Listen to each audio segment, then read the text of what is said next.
Hello everyone, আসসালামু আলাইকুম। Welcome back to my channel.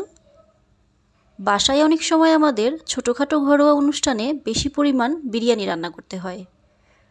বেশি পরিমাণ বিরিয়ানি রান্না করতে গেলে প্রায়ই আমাদের মাংসের পরিমাপ, চালের পরিমাপ এবং পানির পরিমাপ নিয়ে দ্বিধাদ্বন্দ্বে পড়তে হয়। আজকে আমি তৈরি করে দেখাবো 3 কেজি পোলাওর চাল, 3 কেজি মাংস এবং 1 কেজি আলু, টোটাল 7 কেজি চালের বিফ বিরিয়ানি। এই বিরিয়ানি সার্ভ করতে পারবেন প্রায় 20 থেকে 25 জনের জন্য। আশা করি আমার আজকের রেসিপিটি আপনাদের উপকারে আসবে। ভিডিওটি ভালো লাগলে একটি লাইক দিয়ে অবশ্যই চ্যানেলটিকে সাবস্ক্রাইব করে রাখবেন। চলুন তাহলে রেসিপিটি দেখে নেওয়া যাক। বিফ বিরিয়ানি তৈরি করার জন্য আমি এখানে নিয়ে নিয়েছি গরুর মাংস।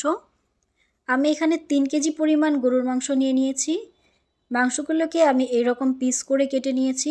আপনারা চাইলে আপনাদের পছন্দ অনুযায়ী বড় বা ছোট করেও কেটে নিতে পারেন। 1.5 কাপ পরিমাণ দুধ, 2 টেবিল চামচ লেবুর রস দিয়ে একটি সাইডে রেখে দিয়েছিলাম 10 মিনিটের জন্য। এই দুধটা এবার ইনস্ট্যান্ট টক দই হিসেবে কাজ করবে। ইনস্ট্যান্ট টক দই দিয়ে দিচ্ছি, আপনারা চাইলে রেগুলার টক দইও দিয়ে দিতে পারেন। মাংস ম্যারিনেশনের জন্য কিছু মশলা ইউজ করব। আদা বাটা দিয়ে দিচ্ছি 1/2 কাপ পরিমাণ, রসুন বাটা দিয়ে দিচ্ছি 1/2 কাপ পরিমাণ, বাদাম বাটা দিয়ে দিচ্ছি 2 টেবিল চামচ পরিমাণ। এখানে আমি চীনা বাদাম এবং কাঠবাদাম সম পরিমাণে নিয়েছি। লবণ দিয়ে দিচ্ছি 1.5 টেবিল চামচ পরিমাণ। টমেটো পিউরি নিয়ে নিয়েছি 1/2 কাপ পরিমাণ। আপনারা চাইলে এখানে টমেটো সসও ইউজ করতে পারেন। দিয়ে দিচ্ছি বিরিয়ানি মশলা 6 টেবিল চামচ পরিমাণ। এই বিরিয়ানি মশলা আমার ঘরে তৈরি করা হোমমেড বিরিয়ানি মশলা। এই বিরিয়ানি মশলার রেসিপি আমার চ্যানেলে দেওয়া আছে, আমি এর লিঙ্ক ডেসক্রিপশন বক্সে দিয়ে দিব, আপনারা চাইলে দেখে নিতে পারেন। এই বিরিয়ানি মশলাটা ইউজ করে আপনারা যে কোনো সময় চাইলে ইনস্ট্যান্ট বিরিয়ানি রান্না করে নিতে পারেন।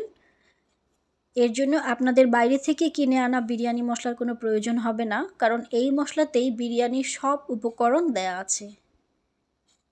নর্মাল ফ্রিজে 6 মাস এবং ডিপ ফ্রিজে প্রায় 1 বছরের মতো সংরক্ষণ করতে পারবেন। পেঁয়াজ বেরেস্তা দিয়ে দিচ্ছি 1 কাপ পরিমাণ।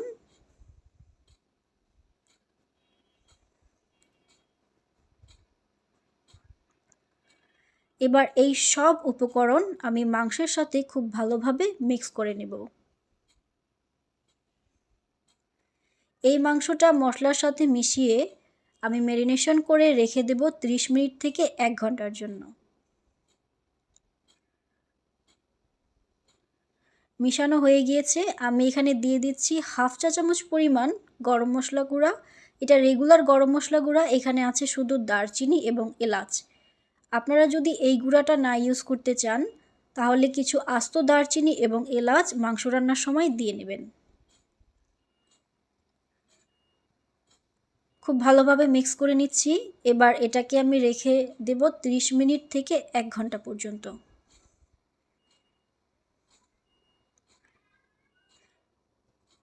চুলায় একটি হাঁড়ি বসিয়ে দিয়েছি, দিয়ে দিচ্ছি 1 কাপ পরিমাণ তেল, পেঁয়াজ কুচি দিয়ে দিচ্ছি 1.5 কাপ পরিমাণ,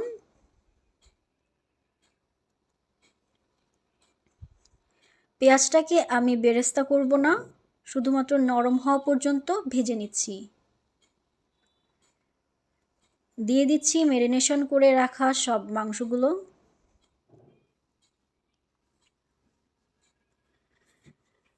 তেল আর পেঁয়াজের সাথে মাংসটা এবার নেড়েচেড়ে ভালোভাবে মিশিয়ে নিচ্ছি।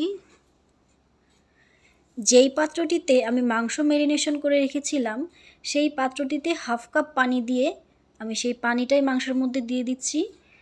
আবার একটু মিক্স করে নিচ্ছি।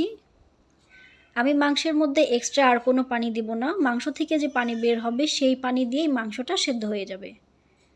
খুব ভালোভাবে নেড়েচেড়ে মিশিয়ে ঢেকে চুলার আঁচ হাই হিটে রেখে 10 মিনিটের জন্য অপেক্ষা করছি। 10 মিনিট পর মাংসতে দেখুন অলরেডি পানি উঠে এসেছে। মাংসটা এবার খুব ভালোভাবে নেড়ে দিচ্ছি। এটাকে আমি চুলার আঁচ মিডিয়াম রেখে এবার রান্না করব 40 থেকে 50 মিনিট পর্যন্ত। এই 40 মিনিটের মধ্যে আমি মাঝে মাঝেই ঢাকনা খুলে মাংসটাকে একটু নেড়ে দেব, তা না হলে মাংসটা নিচে পুড়ে যেতে পারে বা লেগে যেতে পারে।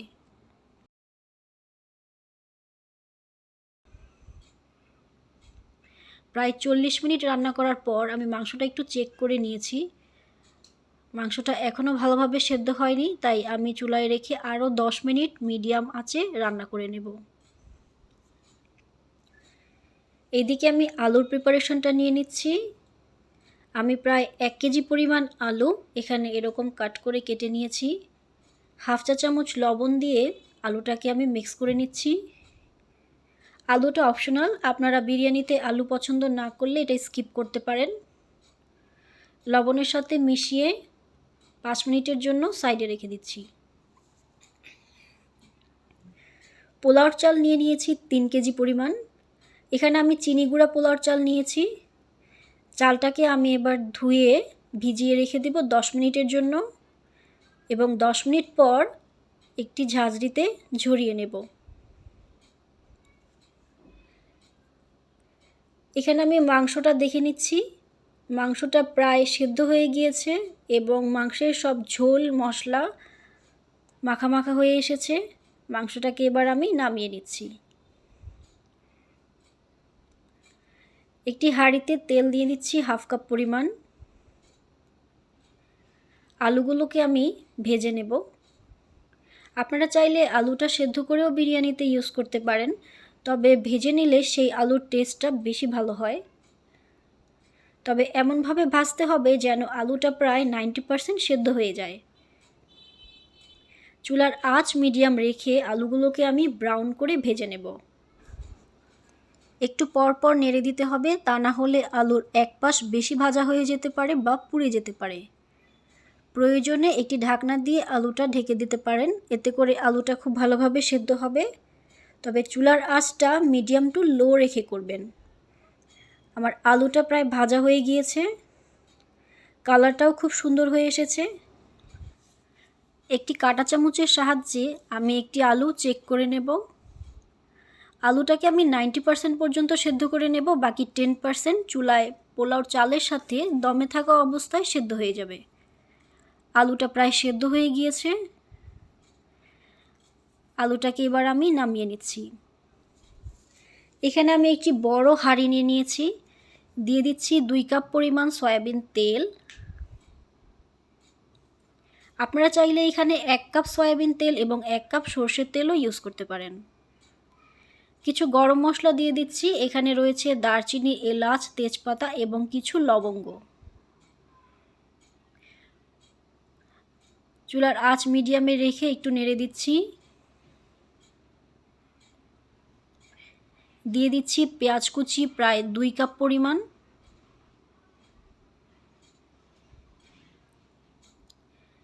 পেঁয়াজ কুচির সাথে গরম মশলাটা হালকা করে ভেজে নিচ্ছি।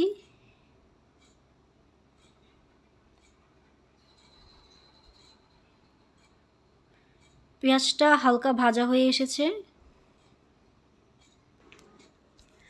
আমি আজকে পোলাওর চালটা ভেজে রান্না করব, তাই আমি ঝরিয়ে রাখা চাল এই তেলের মধ্যেই দিয়ে ভেজে নেব। দিয়ে দিচ্ছি ঝরিয়ে রাখা সেই পোলাওর চাল।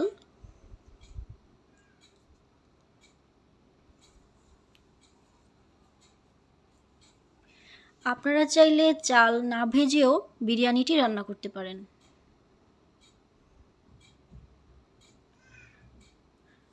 চালটা দেওয়া হয়ে গিয়েছে। এবার একটি বড় চামচের সাহায্যে আমি খুব ভালোভাবে নেড়ে চেড়ে নিচ্ছি। চুলার আঁচ মিডিয়াম টু হাই রেখে চালটাকে আমি ভেজে নেব 10 থেকে 15 মিনিট পর্যন্ত।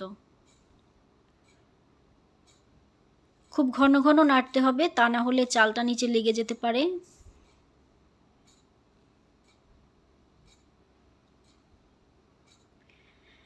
চালটা ভাজা হয়ে গেলে দিয়ে দেব রান্না করে রাখা সেই মাংস।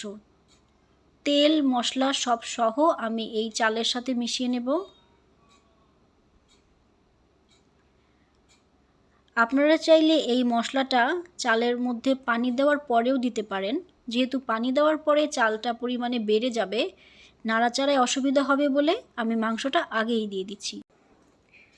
মাংসের সাথে চালটা খুব ভালোভাবে মেশানো হয়ে গেলে দিয়ে দিচ্ছি ফুটন্ত গরম পানি 5.5 কেজি পরিমাণ।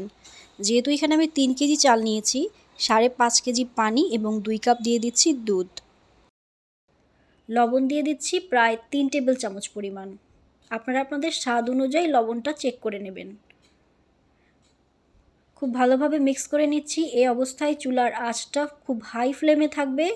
অবশ্যই চুলার আঁচ ভালো না থাকলে 3 কেজি পোলাও একবারে রান্না করতে যাবেন না। অপেক্ষা করছি পানিটা টেনে আসার জন্য।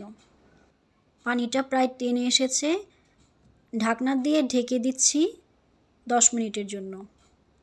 10 মিনিট পর দিয়ে দিচ্ছি কিছু পরিমাণ আলু বোখারা, কাঁচামরিচ এবং ভেজে রাখা সেই আলু।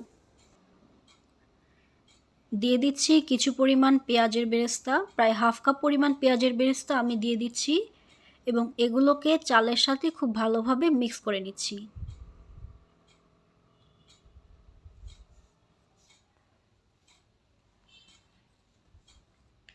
খুব ভালোভাবে মিক্স করা হয়ে গেলে আমি এতে দিয়ে দিচ্ছি 2 টেবিল চামচ পরিমাণ কেওড়া জল।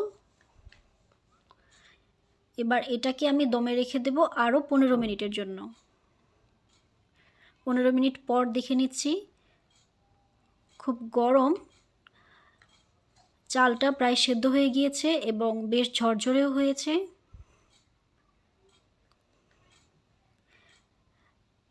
চালটাকে আমি নেড়েচেড়ে উপর থেকে কিছু পেঁয়াজের বেরেস্তা দিয়ে দিচ্ছি। বিরিয়ানিটিকে আমি এবার ঢাকনা দিয়ে ঢেকে দিচ্ছি এবং চুলার আঁচ বন্ধ করে দিচ্ছি। আমার বিরিয়ানিটা তৈরি হয়ে গিয়েছে। এই বিরিয়ানি সার্ভ করা যাবে প্রায় 20 থেকে 25 জনের জন্য। আশা করি আমার আজকের ভিডিও আপনাদের কাছে ভালো লেগেছে। ভালো লেগে থাকলে সাবস্ক্রাইব করে চ্যানেলটির পাশে থাকবেন। সবাই ভালো থাকবেন।